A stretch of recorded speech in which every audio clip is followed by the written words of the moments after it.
आज के इस 4 दिवसीय प्रशिक्षण के समापन के अवसर पर हमारे बीच में मऊ से आए हुए आदर्श शिक्षक श्री भारती जी, हमारे पहले भी कार्यक्रमों में शामिल हो चुके सलमान घोसबी जी, जिनसे पहले भी हमारी कई मुलाकात हो चुकी है, हमारे सभी सम्मानित आरपी गण, प्राथमिक शिक्षक संघ के ब्लॉक अध्यक्ष श्री वीरेंद्र यादव जी,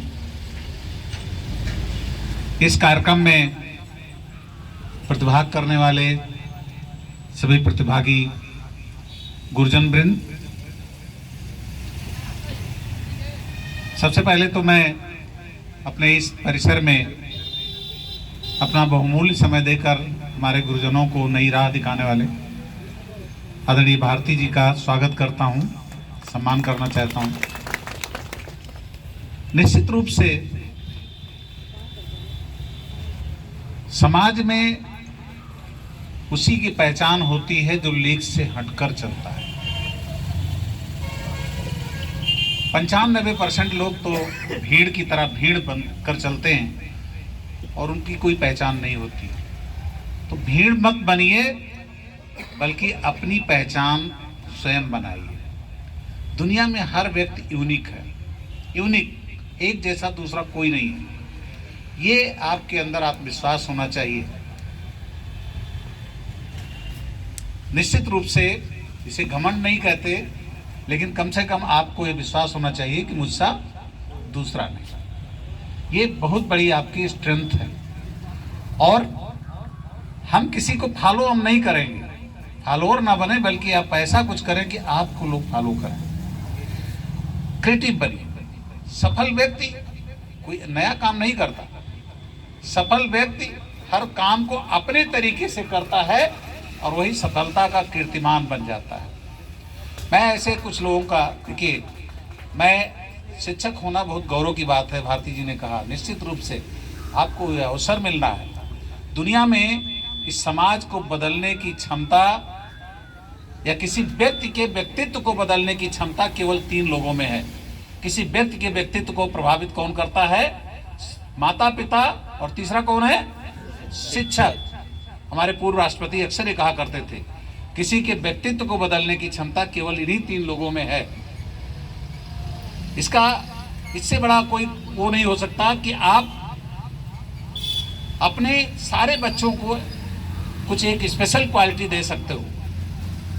मैं बताऊं, मैं शुरू में जब एज ए SDI ज्वाइन किया तो मेरे ब्लॉक में, मैं बाराबंकी के सिद्धौर ब्लॉक में पोस्ट हुआ, तो मेरे पास कम से कम 20 से 25 शिक्षक ऐसे थे जो मोती जैसे लिखते थे, बहुत सुंदर लिखते थे, और सबकी लिखावट इतनी अच्छी होती थी, इस ढंग से होती थी कि अगर एक साथ कर दिया जाए तो आप पहचान नहीं कर पाओगे कि किसने लिखा है। सबके एक तरीके से लिखने का तरीका वो, मैंने जानना चाहा कि ये सभी टीचर एक जैसे कैसे लिखते हैं, तो पता चला कि ये सब एक ही स्कूल के प्रोडक्ट हैं और इनके जो टीचर थे वो लिखने पर, सुलेख पर लगातार जोर देते थे कि ऐसे लिखना है, अक्षर इस ढंग से झुकाना है, यहाँ सीधा करना है। और सारे बच्चों को उन्होंने, जो उस बैच के 20-25 लोग तो हमारे ब्लॉक में ही थे जिनको मैंने देखा कि एक जैसा लिखते हैं। ये क्षमता किसके अंदर है? कोई और कर सकता है क्या?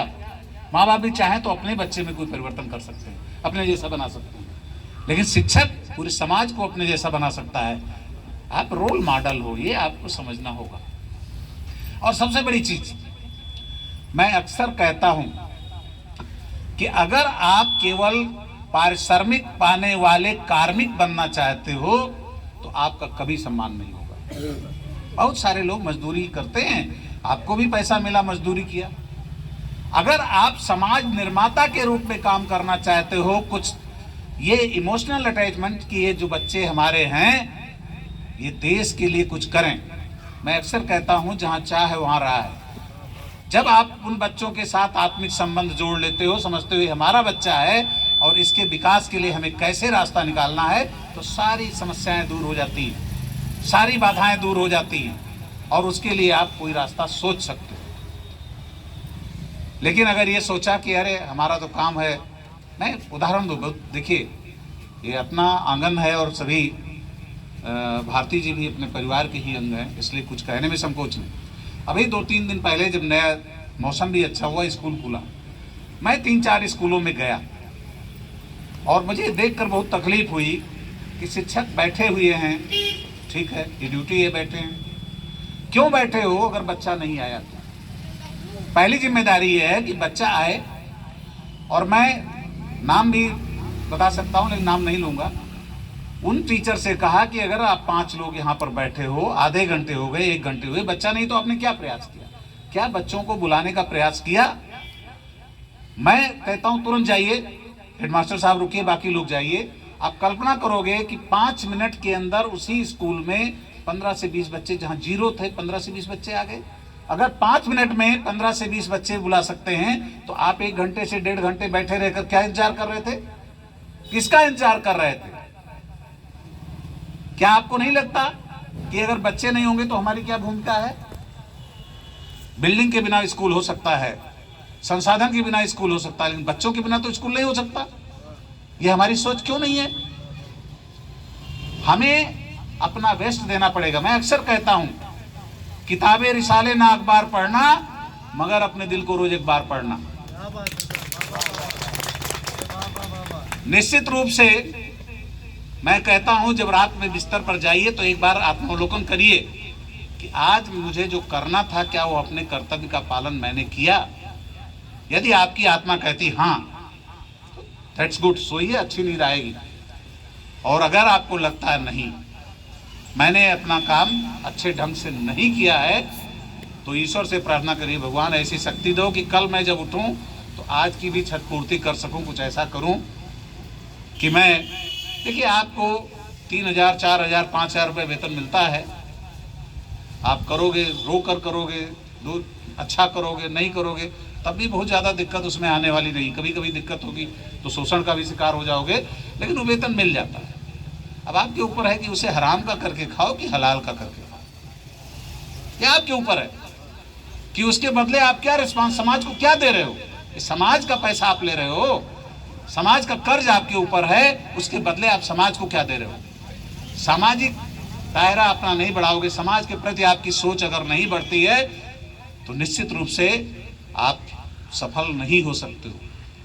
जिस दिन बच्चों का दर्द, नौनिहाल बच्चों का, जिनके पास संसाधन नहीं है, आपके पास कौन बच्चा आ रहा है? अपवंचित वर्ग का है, जिसके पास रास्ते नहीं है, वो बच्चा आ रहा है, और उसके प्रति उसका दर्द आपके अंदर अगर नहीं समाहित हुआ तो निश्चित रूप से आप एक अच्छे शिक्षक नहीं बन सकते हो। और जिस दिन वो दर्द समाहित हो गया, आप सारी मंजिल पालोगे, सारे रास्ते खोज लोगे, सारे तरीके खोज लोगे, कैसे हम सिखाएं। किसी शायर ने कहा है, गमों की आंस पे आंसू उबाल कर देखो, बनेंगे रंग किसी पर भी डाल कर देखो, तुम्हारे दिल की भी चुभन जरूर कम होगी, किसी के पैर का कांटा निकाल कर देखो। तो निश्चित रूप से समाज का दर्द, उन बच्चों का दर्द जिस दिन आपके अंदर आ गया, आप निश्चित रूप से कुछ कर लोगे। मैं अभी जो बात हुई, एज ए टीचर ये बहुत जरूरी है कि बच्चों को सपने दिखाइए, सपने जगाइए। आज 2047 के विकसित भारत की कल्पना की जा रही है। उन बच्चों को अगर आपने सपना देखना सिखा दिया, उनको अपना लक्ष्य दिखने लगेगा, उनका प्रयास अपने आप बढ़ जाएगा।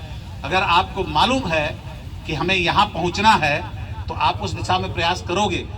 लेकिन आप ऐसे घूमते चले जाओ, कहीं भटक रहे हो, तो आपकी मंजिल ही जब नहीं तय है तो कहाँ पहुँचोगे? तो बच्चों को पहले सपने दिखाइए, उनकी मंजिल दिखाइए कि आपकी मंजिल कहाँ है, फिर वो रास्ते उस तरफ अपने आप बढ़ जाएंगे। मैं अक्सर कहता हूँ, जो जैसा सोचता है वैसा ही करता है और वैसा ही बन जाता है। तो ये बहुत महत्वपूर्ण है कि बच्चों को सपने दिखाइए।